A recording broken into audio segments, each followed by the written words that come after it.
Assalamualaikum warahmatullahi ta'ala wabarakatuh. Gimana kabarnya anak-anak? Baik-baik kan? Nah anak-anak, sekarang kita berjumpa lagi dengan pembelajaran daring. Sekarang tentang tema 7, perkembangan teknologi.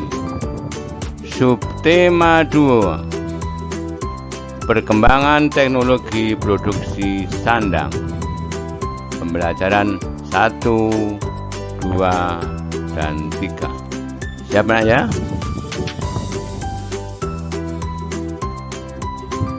Apa kabarnya anak-anak?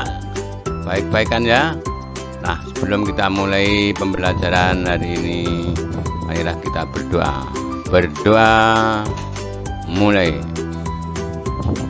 Selesai. Nah, tugas kalian seperti biasanya adalah menyalin rangkuman yang sudah Bapak buat ke buku catatan tema. Tentunya dengan tulisan yang rapi agar bisa dipelajari saya. Nah, anak-anak, di video ada sekarang ada setiap orang memiliki pakaian. Pakaian terbuat dari bahan yang berbeda-beda. Tahukah kamu bahan apa sajakah itu? Bagaimana bahan itu diolah hingga menjadi pakaian?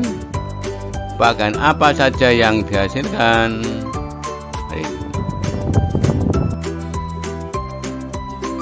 Nah, mari kita lanjutkan. Kalau anak-anak dulu sudah, sekarang biar agak lebih tahu bahan dasar kain itu kapas, serat sutra, bulu domba.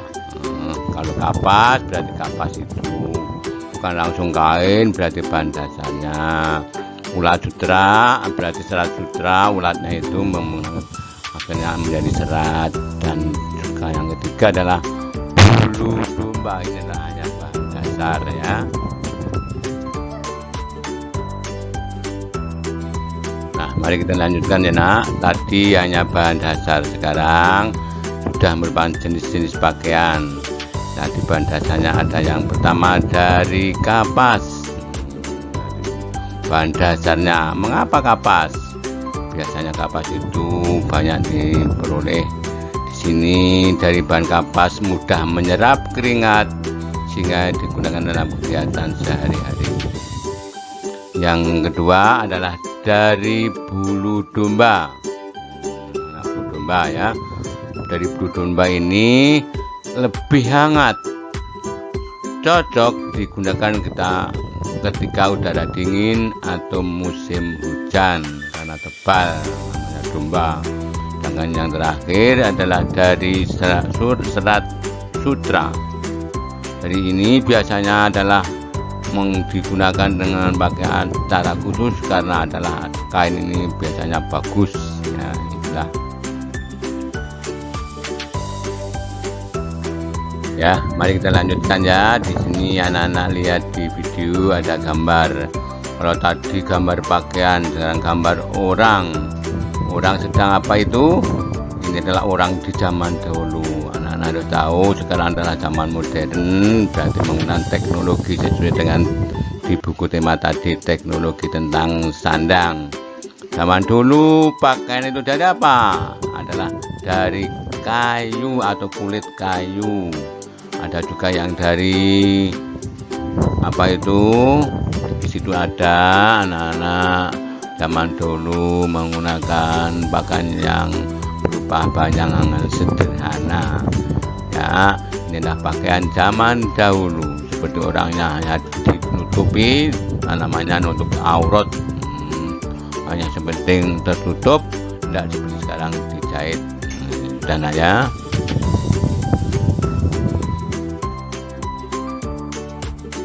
Ya, mari kita lanjutkan. Ini adalah yang perlu ditulis. Ya, lagi tulisan yang bagus ya. 1. Bahan dasar pakaian adalah kapas, serat sutra, dan bulu domba. 2. Pakaian yang terbuat dari kapas cocok digunakan dalam kegiatan sehari-hari. 3. Pakaian yang terbuat dari bulu domba digunakan dalam waktu tertentu, misalnya ketika musim dingin atau hujan. 4. Pakaian yang terbuat dari serat sutra menjadi kain sutra, biasanya digunakan ketika ada acara tertentu. 5. Pakaian orang dahulu terbuat dari kayu atau kulit hewan. 6.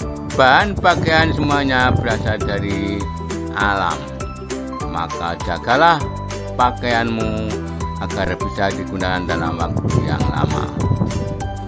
Tuhan menyukai orang-orang yang menjaga apa yang dimiliki.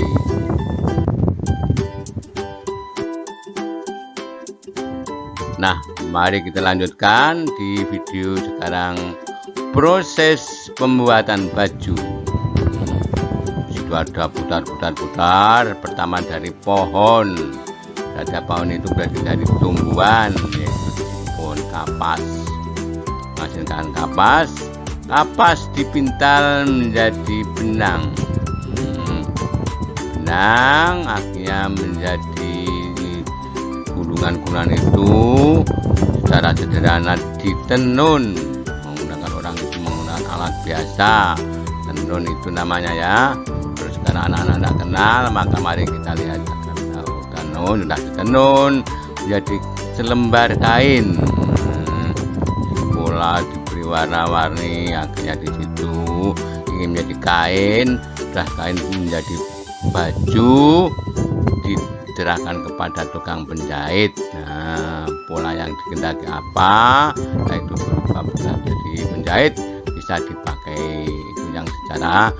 Sekarang kita bandingkan dengan yang ada di pabrik, karena teknologi sekarang orang berpikir, orang belajar menjadi pinter, berarti pabrik yang mengerjakan dari pola dari tanaman tadi diolah di pabrik, sudah lengkap di pabrik, akhirnya dijual, sudah berupa baju yang berwarna-warni karena teknologi.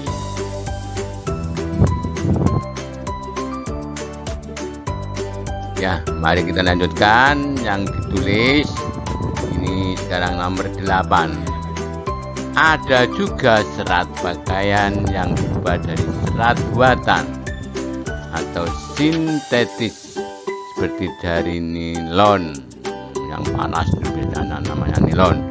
9. Urutan mengolah kain, yaitu serat dipintal menjadi benang, ditenun menjadi kain. 10. Kemudian kain diolah menjadi pakaian menggunakan mesin jahit. 11. Kita harus bersyukur karena memiliki pakaian. 12. Kain adat Indonesia dibuat dengan menggunakan bahan yang ada di lingkungan tempat tinggal. 13.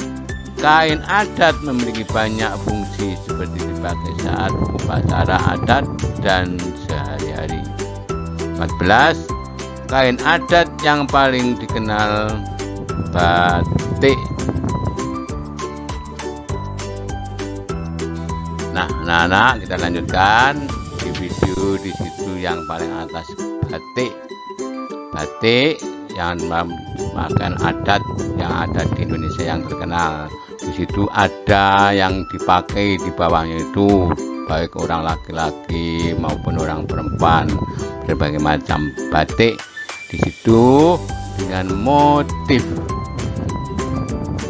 itu model atau corak berbagai macam batik. Di situ ada yang bentuk kotak, ada yang berbentuk daun, ada yang berbentuk berbagai liris-liris, ada berbagai bentuk bunga dan sebagainya. Akhirnya itu di bawah ya dipakai berbagai macam motif, sudah dipakai dengan berbagai macam model.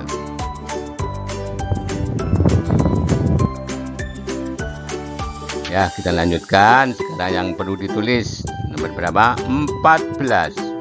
Sumbu simetri itu garis yang membagi dua bagian datar dan saling menutupi. Sumbu simetri itu garis. 15. Dengan sumbu simetri bisa menentukan simetri lipat suatu bangun.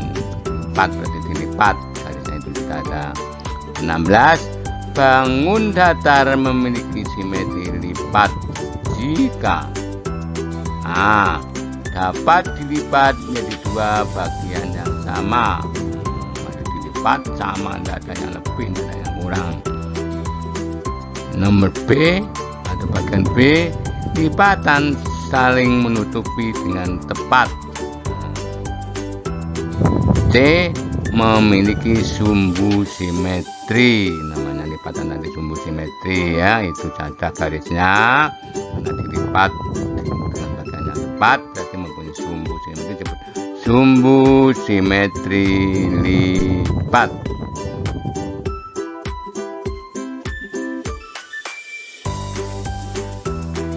Nah, anak-anak, kita lanjutkan. Di situ ada di video bentuk bangun datar dan banyak simetri lipat. Pertama, bangun datar apa itu? Segitiga sama kaki, dan kakinya sama. Kakinya berapa? 2 yang sama. Itu di garis, itu sumbu sifat. Banyak simetri lipatnya. Yang kedua, segitiga sama sisi. Nah, itu sama sisi, semua sama sisinya nama segitiga ya 3, dilipat seperti itu garisnya sumbu simetri itu. Yang ketiga, persegi. Persegi itu kotak, garisnya sama, disebut segi 4. Itu sumbu simetrinya sudah di garis. Bukan, saya mengartikan bukan simetri, bukan persegi tapi persegi panjang, yang keempat yang persegi ya. Di situ ada sumbu simetrinya, sudah ada garis-garisnya. Jadi kamu bisa menghitung banyaknya simetri lipat. Yang satu adalah segitiga sama kaki, berapa itu? 1. Yang 2, segitiga masa sisi namanya 3 ya 3 karena namanya segitiga sama sisi. Persegi panjang ada berapa itu? 2. Sedangkan yang terakhir persegi ada 1, 2, 3, 4. Sudah ada ya semuanya ya. Anak-anak bisa melihat, bisa membanding-bandingkan sendiri.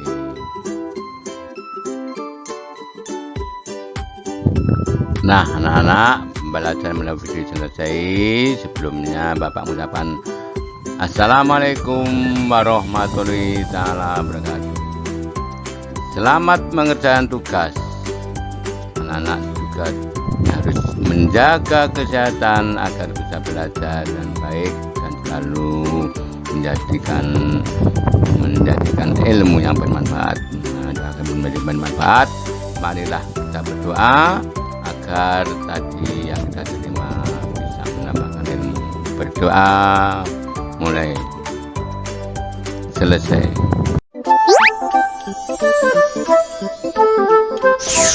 Halo sahabat Dikbud, di masa kebiasaan baru seperti sekarang ini, ingat selalu pesan ibu. Keluar rumah kalau penting saja ya nak, ingat untuk selalu 3M. 3M itu mudah dilakukan dan bisa mencegah penyebaran virus corona. Menggunakan masker, mencuci tangan dengan sabun dan air mengalir, menjaga jarak. Sahabat Dikbud, kalau kamu sayang keluarga, jangan bawa virus ke rumah ya. Ingat pesan ibu, ingat 3M.